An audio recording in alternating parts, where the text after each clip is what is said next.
माझे नाव महावीर अण्णा पाटील, राहणार इनामगामी, तालुका मेरा, जिल्हा सांगली. मी पहिल्यांदा इथे 2017 साली आलो. त्यावेळेला मुंबईहून एक कॅन्सरचं पेशंट स्ट्रेचरवरती घेऊन आलो होतो. ह्या ठिकाणी बुधवारी संध्याकाळी स्ट्रेचरवर पेशंट घेऊन आल्यानंतर आम्ही महाराजांना फक्त तिथं वरती आलो. तोपर्यंत पेशंट तिथं उठून बसलं होतं. बॉम्बेहून पेशंट, आम्ही लेडीज पेशंट होतो, स्ट्रेचरवरती आलो होतो.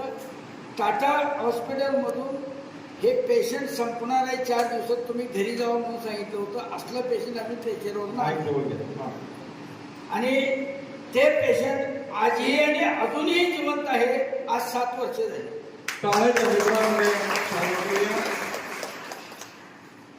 दुसरा अनुभव असा आहे, आम्ही महाराजांना आमच्या घरी नेण्या